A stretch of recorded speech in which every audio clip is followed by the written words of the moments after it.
Welcome to the Hardytown Baptist Church website. Technology has allowed churches everywhere to reach people worldwide. Through the internet, we are able to spread the message of Christ to a new audience. Recently, we have added a new feature to our website called Ask the Pastor. We encourage you to submit questions to us, and we will provide clear, concise, biblical answers to some of life's toughest questions. The Old Testament frequently refers to God's laws. Our question today is, are Christians bound by the laws of the Old Testament? This question will be answered by Pastor Noah Rollerson, Associate Pastor and Minister of Students here at Hardytown Baptist Church. The question of whether or not Christians are bound to all the laws found in the Old Testament is a complicated question, and it's often one you hear brought up when witnessing to maybe a lost person, perhaps a friend or a coworker, who says that they can't believe the Bible because of some of the laws found within, and they wonder, are all Christians today bound to some of the more obscure Old Testament laws found in the Pentateuch, and like Leviticus and Numbers and Deuteronomy?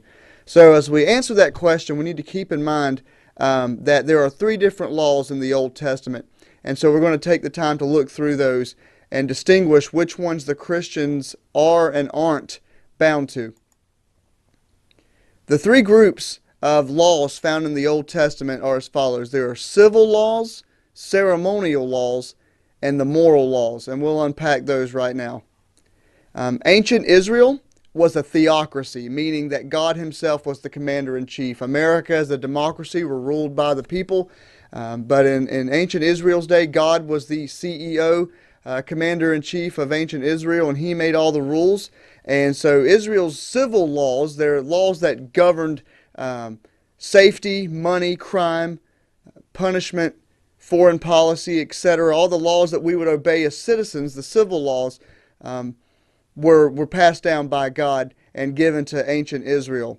And those laws, an example of those laws can be found in Deuteronomy 24 in relations to money and loans and savings bonds and things like that, financial laws. The ceremonial laws were also given by God and were laws related to worship. Yahweh worship in the Old Testament was very complex and very thorough. And these were laws that related to the temple, the sacrifices, the feasts, the festivals, dealing with sin, the scapegoats, etc., etc. So the moral law is the Ten Commandments, which are the main aspects of God's character. Now, as we unpack this, the civil and ceremonial laws are time-bound applications of the moral law. The moral law is the big picture. The moral law is the Ten Commandments. Those Ten Commandments are the very nature and character of God. And because they're the very nature and character of God, they are always in play. Christians are bound to the moral law. But the civil and ceremonial laws found in the Old Testament were time-bound and applied to ancient Israel. We'll unpack this a little more. As Americans, we're bound to the civil laws of the United States.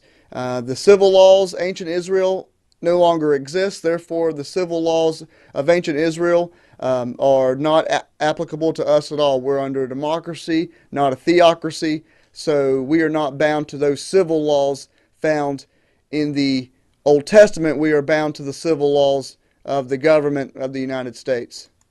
And the ceremonial laws for Christians are also obsolete because the book of Hebrews tells us that Jesus himself is our high priest and that he fulfilled by his death on the cross all the Old Testament ceremonial laws, all the temple, all the sacrifices, all those things the Old Testament people had to do were fulfilled in Christ. So therefore, Christians are only bound to the moral law, which again are always in play because they're the very nature and character of God. So just remember, as Christians, we are bound to the moral law, but not to the civil and ceremonial laws found in the Pentateuch.